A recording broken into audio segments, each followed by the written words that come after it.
ಗೆಳೆಯರೇ, 2025 ಏಪ್ರಿಲ್ 22ರಂದು ಪಹಲ್ಗಾಮ್ನಲ್ಲಿ ನಡೆಯಿತೋ ಒಂದು ಉಗ್ರರ ಅಟ್ಟಹಾಸ.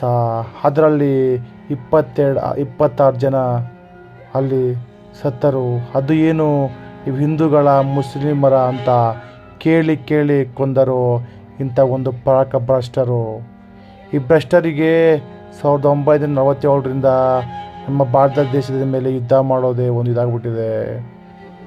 ಭ್ರಷ್ಟರು ಯುದ್ಧ ಮಾಡೋದಿಲ್ಲ, ಒಂದು ಏಡಿಗಳ ಥರ ಕಣ್ಮುಚ್ಕೊಂಡು ಅಟ್ಟಹಾಸ ನಡೀತಾ ಇದ್ದಾರೆ. ಈ ಒಂದು ಜಮ್ಮು ಕಾಶ್ಮೀರಿನ ಪಹಲ್ಗಾಮ್ನಲ್ಲಿ ನಡೆದಂಥ ಒಂದು ಉಗ್ರ ಅಟ್ಟಹಾಸದಿಂದ ಜನಸಾಮಾನ್ಯರು 26 ಜನ ತಮ್ಮ ಒಂದು ಪ್ರಾಣವನ್ನು ಬಿಟ್ಟಿದ್ದಾರೆ. ಇದಕ್ಕೆ ನಮ್ಮ ಭಾರತದ ಮಿಲಿಟರಿಯವರ ಒಂದು ರಕ್ಷಣೆ ಅಲ್ಲಿಲ್ಲವಾ ಅಂತ ಎಲ್ಲರಿಗೂ ಕುತೂಹಲವಾಗಿದೆ. ಏನು ಪ್ರತಿ ಒಂದು ದಿನ 2,000ರಿಂದ 3,000 ಜನ ಅಲ್ಲಿ ಪ್ರವಾಸಕ್ಕೆ ಹೋಗ್ತಾರೆ. ಅಲ್ಲಿ ಏನಾದರೂ ಮಿಲಿಟ್ರಿ ಒಂದು ಸಿಬ್ಬಂದಿಯ ರಕ್ಷಣೆ ಇಲ್ಲವಾ? ಯಾಕೆ ನಮ್ಮ ಒಂದು ಕೇಂದ್ರ ಸರ್ಕಾರ ಇಲ್ಲಿ ಒಂದು ವಿಫಲತೆಯನ್ನು ಕಳೆದುಕೊಂಡಿದೆ ಅನ್ನೋದು ನಮ್ಮ ಎಲ್ಲರಿಗೂ ಒಂದು ಕುತೂಹಲವಾಗಿದೆ. ಇಂಟೆಲಿಜೆನ್ಸಿ ಏನು ಮಾಡ್ತಾಯಿತ್ತು, ಮೊದಲೇ ಅದನ್ನು ತಿಳಿದುಕೊಂಡಿಲ್ವಾ? ಏಪ್ರಿಲ್ 22ರಂದು ಈ ಮಂತಲ್ಲಿ ಮೊದಲೇ ಇಂಟೆಲಿಜೆನ್ಸಿ ಒಂದು ಕೊಟ್ಟಿದ್ದರು. ಇಲ್ಲಿ ಜಮ್ಮು ಕಾಶ್ಮೀರಲ್ಲಿ ಒಂದು ಕಡೆ ಒಂದು ಉಗ್ರರ ಒಂದು ದಾಳಿ ಆಗಬಹುದು ಎಂದು. ಇದಕ್ಕೆ ಯಾವುದೇ ರೀತಿ ಒಂದು ಯೋಜನೆಯನ್ನು ಅಲ್ಲಿ ಸ್ಥಳೀಯ ಸರ್ಕಾರಗಳು ಒಂದು ತೆಗೆದುಕೊಂಡಿಲ್ಲವಾ ಎಂಬ ಒಂದು ಕುತೂಹಲ ಎಲ್ಲರಿಗೂ ಮೂಡಿದೆ.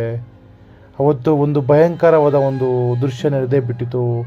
ಒಂದು ಸೂಕ್ಷ್ಮ ಪ್ರದೇಶ, ಒಂದು ಏನು ಮಿನಿ ಸ್ವಿಟ್ಜರ್ಲ್ಯಾಂಡ್ ಎಂದು ಕರೆಯಲ್ಪಡುವಂಥ ಒಂದು ಪ್ರದೇಶದಲ್ಲಿ ಈ ಥರ ಆಗ್ಬಿಡ್ತಲ್ಲ.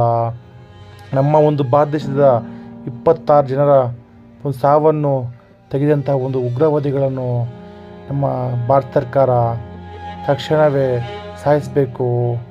ಇದಕ್ಕೆ ಮೂಲ ಕಾರಣವೇನೆಂದರೆ ಅಲ್ಲಿ ಒಂದು ಸ್ಥಳೀಯ ಸರ್ಕಾರಗಳು ಸೆಕ್ಯೂರಿಟಿ ಕೊಡೋದರಲ್ಲಿ ದೌರ್ಬಲ್ಯವನ್ನು ಪಡೆದುಕೊಂಡಿದ್ದವ.